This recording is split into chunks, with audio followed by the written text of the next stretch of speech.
to your guys' attention, I want to go over something that I'm very passionate about and something that is very important to me.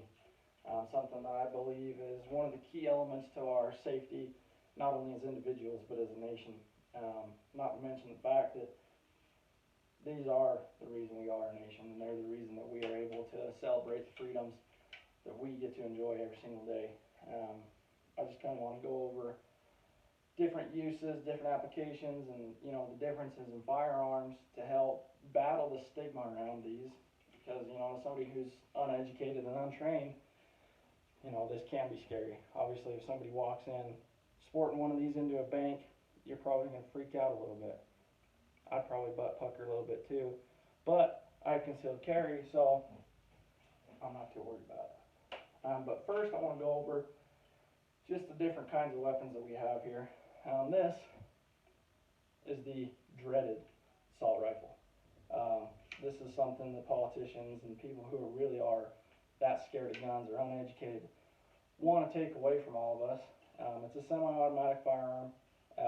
Can hold anywhere from 10 to 50 rounds, just depending on how big of a magazine you have. Obviously, mine's empty and clear, and that's something we're also going to be going over is firearm safety. So that's my personal favorite, is the AR-15. The next here, a little pea shooter. This is something that every 10-year-old in my family gets. It's a little 22. You're not going to be doing much with this other than maybe shooting some bunnies or just plinking around on the mountain. There's not much that you really do with a 22. Good little starter gun. Good gun to educate little children on safety and proper etiquette with a weapon. It's really still a fun weapon to have even as you grow older.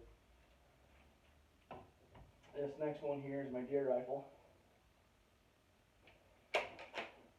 This is a Winchester 270. Because I'd really only use it for deer. You probably use it for elk and bigger game, but you're probably going to want something a little bit bigger. And if you are using this is all you got, you're going to want to try to get a little bit closer to them than you would normally with a bigger firearm. This one here, my shotgun. This is a 12 gauge, super long barrel. This is the longest gun from length to length out of all the ones that I own. And I use this primarily for ducks, turkeys, any flying game.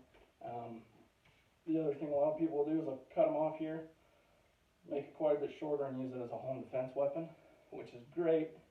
You're going to pepper the living hell out of anybody that walks into your house, but you're going to have a lot of drywall repair, probably window replacement, and anything else that's within the blast radius of this. So I wouldn't recommend using a shotgun for home defense, mostly just hunting.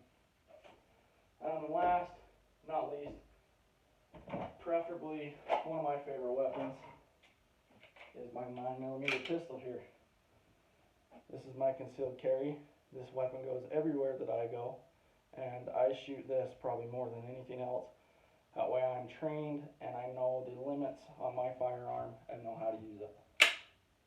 Favorite weapon. The thing, like I said, goes with me everywhere I go. So, as I said, we're going to go over some safety tips. We'll start here with the AR-15. You can see the chamber's open and empty. No magazine.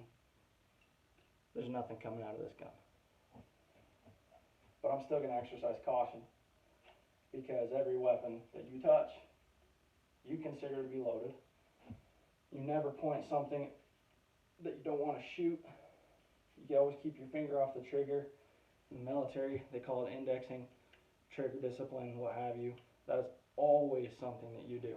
Unless you are ready to pull the trigger and shoot, or clearing your firearm, and you know for a fact that it's empty,